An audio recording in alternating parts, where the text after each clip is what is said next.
महाभारत के युद्ध में कौरवों की और 11 अक्षौहिणी सेना और पांडवों की ओर से 7 अक्षौहिणी सेना ने भाग लिया था। यानी इस युद्ध में सभी महारथियों की सेनाओं को मिलाकर करीब 50 लाख से ज्यादा लोगों ने भाग लिया था।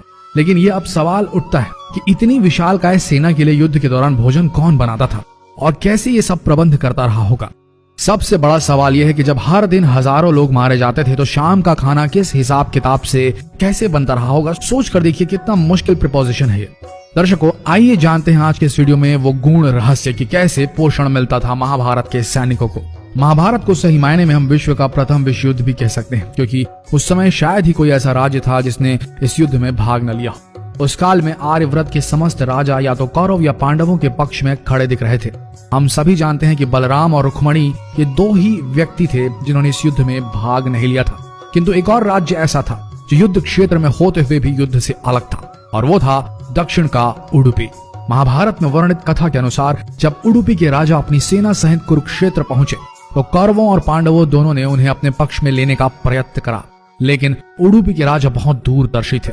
उन्होंने श्री कृष्ण से पूछा, हे माधव, दोनों ओर से जिसे देखो युद्ध के लिए लालायित दिखता है, किंतु क्या किसी ने सोचा है कि दोनों ओर से उपस्थित इतनी विशाल सेना के लिए भोजन का प्रबंध कैसे होगा।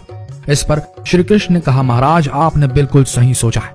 आपके इस बात से मुझे प्रतीत होता है कि आपके पास इसकी कोई योजना है। अगर ऐसा है तो कृपया बताएं। उसके बाद उडुपी के राजा ने कहा, सत्य तो यह है कि भाइयों के बीच हो रहे इस युद्ध को मैं उचित नहीं मानता।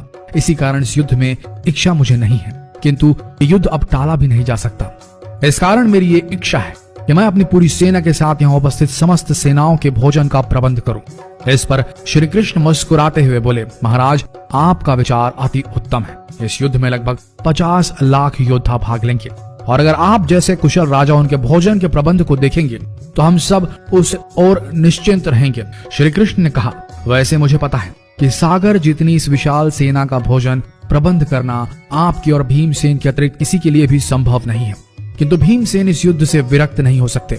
अतः मेरी आपसे यह प्रार्थना है कि आप अपनी सेना सहित दोनों ओर की सेनाओं के भोजन का भार संभालें। इस प्रकार उडुपी के राजा ने सेना के भोजन का भार संभाला। पहले दिन उन्होंने उपस्थित सभी के लिए भोजन का प्रबंध किया। उनकी कुशलता ऐसी थी कि दिन के अंत तक गिन के एक भी दाना बर्बाद नहीं होता था। जैसे जैसे दिन बीतते गए योद्धाओं की संख्या बहुत ही कम होती गई। दोनों ओर के योद्धा ये देख के आश्चर्यचकित हो जाते थे कि हर दिन के अंत तक उडुपी नरेश केवल उतने ही लोगों के लिए भोजन बनाते थे जितने वास्तव में उपस्थित रहते थे।